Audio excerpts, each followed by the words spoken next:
কথায় আছে, ইতিহাস বারবার ফিরে আসে। গাজায় মানবতা বিরোধী বর্বরোচিত হামলা চালানো আগ্রাসী ইসরায়েল যেন একথা স্বপ্নেও ভাবেনি। চিরকাল গাজাকে দখলে রেখে গাজার মানুষদের হত্যা করা কিংবা যে কোনো দেশকে হঠাৎ আক্রমণ করে দখলের পরিকল্পনা যে এভাবে উল্টো মোড় নেবে তা বোধ হয় ইসরায়েল কখনো আঁচও করতে পারেনি। কখনো হয়তো ভাবেনি গাজায় নিহত হওয়া প্রতিটি শিশু, ধ্বংস হয়ে যাওয়া প্রতিটি পরিবারের কান্না, আহাজারি আর অভিশাপে তাদের ক্ষমতাও এভাবে ধূলিসাৎ হতে পারে। গাজার মতো ইসরায়েলের বাতাসেও এখন বারুদের গন্ধ, আর চারদিকে শুধুই কান্না আর হতাশা।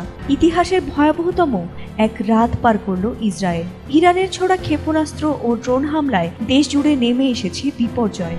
হাইফা, তেল আবিব, বাতিয়াম, জেরুজালেম সহ প্রায় বড় বড় শহরে আঘাত এনেছে এই ভয়ঙ্কর হামলা।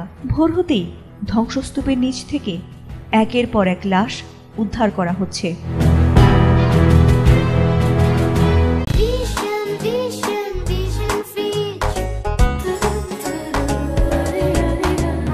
ইসরায়েলি সংবাদ মাধ্যমগুলো জানাচ্ছে, এখন পর্যন্ত অন্তত ৮ জনের মৃত্যু নিশ্চিত হয়েছে। আহত হয়েছেন ২ শতাধিক মানুষ, যারা আশঙ্কাজনক অবস্থায় হাসপাতালে চিকিৎসাধীন রয়েছেন।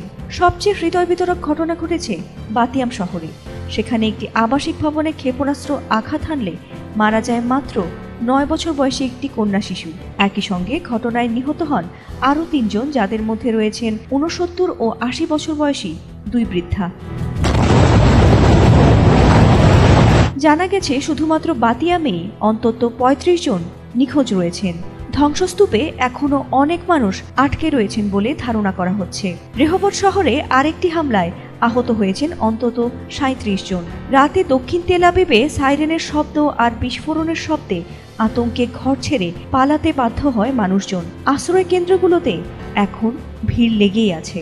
এদিকে রোববার ভোরে ইসরায়েলের উত্তর বেতশিয়ান শহর এবং আশেপাশের এলাকায় ইরানি ড্রোন প্রবেশের খবর পাওয়া গেছে। সাইরেন বেজে উঠলে সীমান্তবর্তী শহরগুলোতে আতঙ্ক ছড়িয়ে পড়ে।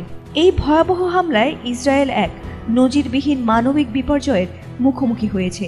মৃতদেহ, ধ্বংস, আতঙ্ক আর কান্নায় বিধ্বস্ত গোটা জাতি।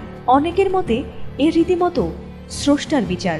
গাজায় চালানো আগ্রাসনের জবাব হিসেবে ইরানের এই পাল্টা আঘাত যেন স্রষ্টার পক্ষ থেকেই ইসরায়েলের প্রতি অভিশাপ হয়ে নেমে এসেছে। ফাতিমা সুলতানা, এটিএন বাংলা।